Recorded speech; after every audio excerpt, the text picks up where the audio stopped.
What's up, guys? Welcome to the channel. Today we're going to be cutting about a 5-acre hayfield with John Deere 880 swather. So we'll just get right into it. So this is the field we're going to be cutting. As you can see, the sprinklers are still out there. How we water this field is with these risers right here. We got 2-inch lay flat coming off the risers going to 4 sprinklers on each line. So we'll get started. We'll unhook the sprinklers and drag the hose out of the field, and after that we'll bring the swather down and we'll start cutting. So we'll go ahead and get to it, guys.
All right, guys, so we got all the hoses and the sprinklers picked up out of the field. So as you can see, there's nothing out there. So we'll run back up to the house and we will get the 880 up and going, and we'll come out here and lay some hay down. So this field is about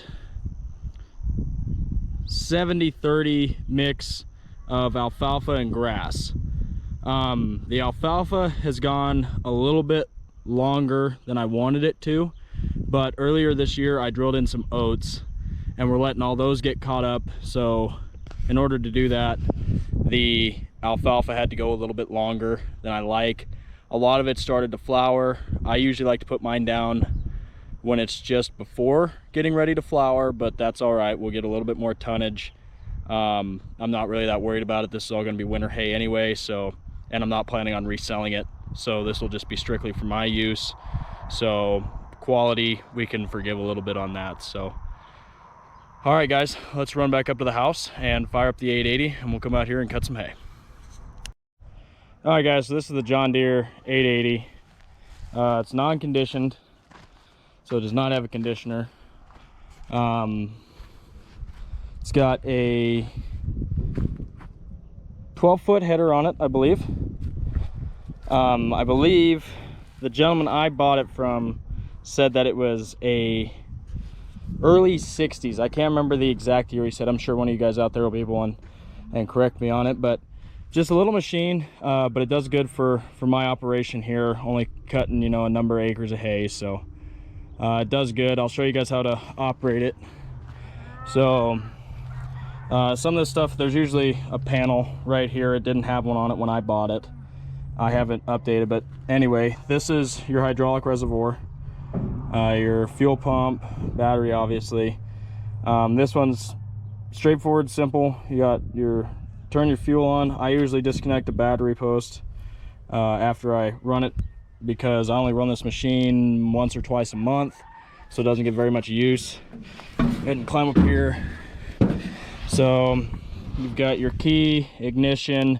There was a factory John Deere headlight switch here that did not work, and I took it out and put this toggle switch in with these LED pods so I can cut at night. Here you've got your water temperature gauge, your water alarm, and your voltage alarm. This, you push this forward, it engages it to move forward. If you pull it back, pull back on these sticks like this, it'll go in reverse. This is just like running an old dozer. This will make you go left, this will make you go right. You can push this forward, at the same time pull that back, make it 0 turn. Your steering wheel, does the same thing. It's a little bit more for this is like fine critiquing, quick turning. This is just kind of going along, moving type deal. This is your throttle, and you have your choke right here. Your gas tank is behind you. This, you engage this forward, that engages the header. And this right here is a parking brake. This pedal here raises, lowers the header. This is header tilt, right side up, right side down, left side up, left side down. So that'll control your header tilt this way. There are a few problems with this machine. Like I said, it was an older machine. The gentleman I bought it from, it was his backup machine. And I guess I've just never really fixed a lot of the things on it because they're not the biggest problem. Would I like them fixed? Yes, of course. Do I plan on getting around to it? Of course. But it does good for what it does now. So I'll show you real quick. So in case some of you spot it while we're running, you'll know why. So you'll notice that this tire here, the newer one, sits higher than that one. And this side also has a wider wheel on it as well. You'll also notice on this side that there's this pulley kind of just chained up here, and this is just more for a ballast for this side. So that ram there, which controls the header tilt, that ram, or no, excuse me, the ram's fine. They just have it blocked off. That spring right there is broken. So you see how this spring is all the way down, right? And that one there you can see is broken. So I have not been able to locate a spring for that side. Like I said, this being an early 60s model swather, it's hard to find parts for. So that side is what, you know, keeps the header down on that side with that spring. So it keeps it up, keeps down, it just keeps tension on the header. Okay, so with that spring being broke, this side here would want to lift up. So they put a lower tire on this side with this to keep this side of the header down. Now with the header tilt, I can correct it with these rams and be able, and the swather may be sitting this way, but with the header tilt, I can correct the header and cut straight. So it really doesn't make that big of a difference. It's a little bit more of a nuisance if you get into some more uneven ground, but like I said, there's really no big issue with it. We're not cutting, you know, hundreds of acres with this thing, so it does a fine job for what I need it to do. At some point, yes, I do plan on fixing it. I've just not been, once I locate a spring for that side, we'll get her fixed. So we'll go ahead and get this thing fired up, and we will start cutting some hay.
right, guys, there we go.